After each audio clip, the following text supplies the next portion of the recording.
Fala pessoal, na data de ontem, 1º de setembro, protocolei um projeto que criminaliza a apologia tanto ao comunismo quanto ao nazismo. Essa é uma lei de inspiração na lei ucraniana e a data de 1º de setembro foi escolhida por mim porque ela marca a invasão nazista sobre a Polônia no ano de 1939. E 2 semanas depois, a Polônia, dessa vez a leste, passou a ser invadida pelos soviéticos, em comum acordo com os nazistas, fazendo um ataque sobre o exército polaco.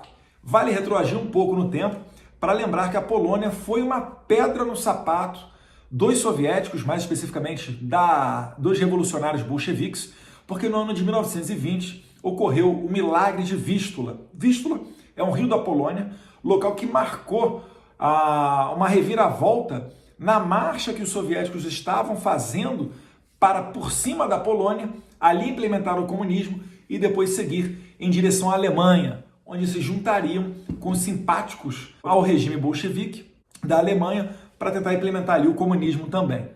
Então, repare que essa lei ela não é uma novidade no mundo internacional. Ela só traz aquilo que já existe na Ucrânia e também em outros países. Inclusive, vai lembrar, o comunismo é proibido até mesmo na Indonésia. Trazer isso para o Brasil. Por quê?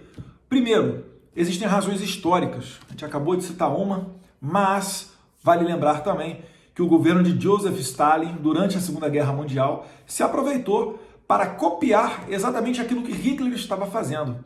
Hitler ele invadia os países e tomava esses países para si, implementando ali o seu regime. A União Soviética fez a mesma coisa. Quando a União Soviética estava retomando os seus estados confederados, que foram invadidos pelos alemães, eles chegaram perto da Polônia e esperaram para atacar os nazistas, porque naquele momento os nazistas estavam esmagando a resistência polonesa. The Red Army now paused and dug in along the river Vistula, south of Warsaw. Stalin was in no hurry to bring the war to an end. With Europe in turmoil, conditions were ideal for the spread of communism.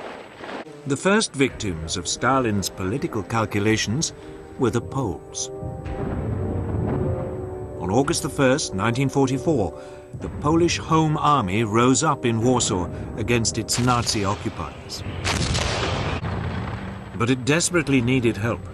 The Red Army, camped just to the south, was perfectly placed to provide it. But Stalin regarded the Polish Home Army as close to the Polish government in exile in London and hostile to communism. So he turned a blind eye to the plight of the Polish fighters. They were crushed with terrible brutality. The Germans wouldn't finally be pushed out of Poland until the Russian army drove them out in January 1945. Então, depois que os nazistas massacraram as últimas resistências polonesas, é que os soviéticos entraram na batalha e expulsaram os nazistas da Polônia. E se eles seguissem adiante, não estavam muito longe de Berlim. Era só seguir em linha reta rumo ao oeste. Mas o que Stalin fez? Ele parou e mandou as suas tropas do Exército Vermelho irem ao sul, em direção da Bulgária, da Iugoslávia, da Albânia, da República Tcheca, da Hungria. It was the start of a Soviet master plan that would eventually see communist governments across most of Eastern Europe. Stalin, meanwhile, was already sizing up other territory in Eastern Europe. He could have moved directly west towards Germany. Instead, units of the Red Army moved south in a vast thrust down through the Balkans. End of 1944, most of Eastern Europe lay in Stalin's grasp. His troops controlled the Baltic states and Poland, Romania and Bulgaria. Pro-Soviet forces ruled in Yugoslavia and Albania. Hungary and Czechoslovakia were in his sights. Stalin had successfully laid the foundations for the future Soviet bloc. E ele conquistou vários desses países e implementou ali o sistema comunista, a exemplo do que Hitler fazia, só que Hitler implementava o sistema nazista. Então repare que são duas ideologias que não são antagônicas, até porque o partido de Hitler era o nacional-socialista, o que diferenciava um pouco, óbvio, do regime soviético. Mas, em suma, não são tão diferentes entre si, a começar na sua maneira genocida de governar. Hitler matou 6 milhões de judeus, e o que nós podemos ver no século XX foram cerca de 100 milhões de assassinatos oriundos desse regime comunista. Então Stalin não tinha tanta diferença de Hitler quanto aos seus objetivos. E somente depois de conquistar esses países do leste europeu e formar a cortina de ferro, foi para cima de Berlim para acabar realmente com o nazismo. Fato que só ocorreu porque na Europa existiam duas frentes de combate. Hitler cometeu esse erro, então os aliados também vieram a oeste, reconquistando a França, a Holanda, a Bélgica, até chegar na Alemanha também. E para aqueles que dizem que, Eduardo, mas assim você está restringindo o debate, você está sendo autoritário. Ora, para quem tem esse discurso, por favor, por coerência, defendam a descriminalização do nazismo. É certo que isso não vai ocorrer. E até eu defendo que isso não ocorra. Por quê? Porque não existe como você debater com aquele que vai te matar. Repara só nesse trecho aqui que eu coloquei na justificativa do meu projeto de lei.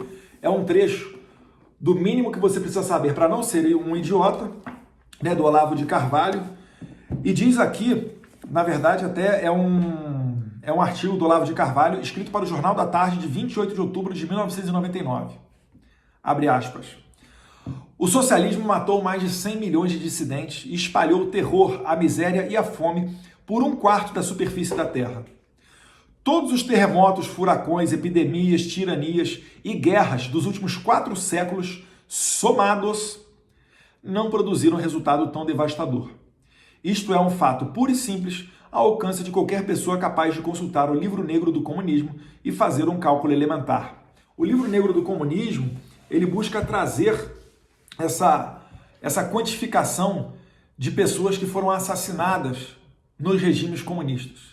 E também no meu projeto de lei eu destaco 2 passagens históricas. Uma, o Holodomor, que foi o confisco dos grãos da Ucrânia no período da União Soviética, entre os anos de 1932 e 1933, fruto da política agrária, onde o Estado controlava todos os meios de produção e determinava para onde é que seriam enviados os produtos agrícolas. Isso levou à fome e à miséria e chegou a matar entre 2 milhões até mais ou menos aqui uns 8 milhões de pessoas. Há uma estimativa, não é um número exato, mas certamente tratou-se de um genocídio do povo ucraniano. Esse sim já viveu na pele uma ditadura de esquerda, uma ditadura comunista, e certamente não é à toa que eles criminalizam esse regime para que ele nunca mais retorne ao solo ucraniano. Vale lembrar, não só o comunismo, como também o nazismo. Então esse é o espírito do projeto de lei, de trazer aqui a liberdade, o debate. Não tem como você debater com opositores que eliminam, que matam seus dissidentes. Não adianta você falar, o socialismo democrático. O socialismo ele sempre está mudando o seu nome. Alguns falam, somos revolucionários, somos progressistas, somos bolivarianos, somos marxistas, mas no final da conta é tudo igual. Por quê? Porque eles pregam a igualdade. E para você fazer a igualdade, eles não têm como gerar riqueza nas classes mais humildes a fim de equipará-la às classes que levam a vida mais confortável. Então o que eles só podem fazer é o contrário. Eles demonizam o capitalismo, falam em burguesia e pegam a riqueza dessa classe e distribuem aos mais humildes. Quer dizer, pelo menos eles dizem isso, transformando então todos iguais, mas todos iguais na miséria. A única exceção são as pessoas do partido. Esses sim vivem muito bem. Dou exemplo aqui mais próximo de nós, da Venezuela, Nicolás Maduro. Cerca de 15% da população venezuelana, mais de 4 a 5 milhões de pessoas já deixaram o país por causa da perseguição política, por causa do alto número de homicídios, por causa da miséria e da fome. Mas se você olhar para o Maduro, ele está muito gordinho, muito bem, obrigado. El presidente venezolano Nicolás Maduro derrocha serenidad y buen humor en plena crisis económica y política en su país. Frente a las críticas de sus adversarios, impulsa una nueva estrategia de comunicación que incluye bailar salsa en su programa de televisión En Contacto con Maduro. Então, sempre por onde esse sistema passa, para que ele consiga fazer essa força, onde ele divide a riqueza, acaba com a propriedade privada, deixando todos iguais na pobreza, eles precisam de um poder mais forte ainda para obrigar essas pessoas a repartirem a sua propriedade privada. Porque ninguém vai fazer isso, né, da noite para o dia. Eles são forçados a fazê-lo. Então muitos acabam até falecendo. E o que acaba substituindo esse capitalismo burguês criticado pelos comunistas é um regime muito mais opressor do que o que vigorava antes, quando existia na sociedade capitalista. Vale lembrar que o capitalismo é um modelo econômico que existe basicamente desde que o mundo é mundo, né? Vem lá desde o escambo, onde faziam-se as trocas, aí criou-se a moeda, facilitou as trocas, vieram as instituições bancárias, as ordens espontâneas, substituiu o sal, que era usado como forma de pagamento, pelo padrão ouro, enfim, e assim foi evoluindo a nossa sociedade. O socialismo não, o socialismo tem data marcada de nascimento, né? Em que pese haver algumas divergências, o fato mais notório é que Karl Marx e Engels fizeram o Manifesto Comunista, depois o lançamento do Capital, e o que se viu após essas obras foram as chamadas revoluções marxistas, revoluções de esquerda, como em 1917, que acabou gerando a Revolução Bolchevique e culminou na formação da União Soviética. Então, esse é o passado negro do comunismo e do nazismo que nós não queremos ver aqui no Brasil. Além do Holodomor, também coloquei no projeto de lei como justificativa o Holocausto, que todos vimos, né, a máquina de extermínio nazista e que absolutamente ninguém quer que retorne. Em diversos filmes, obras literárias, você fala com as pessoas em Israel, todos conseguem falar o que foi esse período, algumas pessoas até com parentes próximos que faleceram durante o regime nazista, mas o Holodomor já não é tão lembrado assim, e muito menos lembrado é a questão de 1920 do milagre de Vístula. Então, com isso tudo em mente, é o que deu espírito para esse projeto de lei, que a gente tratou ali principalmente de preservar as liberdades. Algumas pessoas comentaram nas minhas redes sociais que esse projeto nunca será aprovado. Bem, o que nunca vai ser aprovado é um projeto que jamais foi apresentado. Eu faço a minha parte, apresento o projeto de lei, me abro aqui para o debate, para debatê-lo. Espero que seja um debate amplo e seja dada a oportunidade de esclarecer aqui todos esses pontos, que eu tenho certeza que muitos concordam também. Esse é o Brasil que nós queremos. Um abraço, fique com Deus.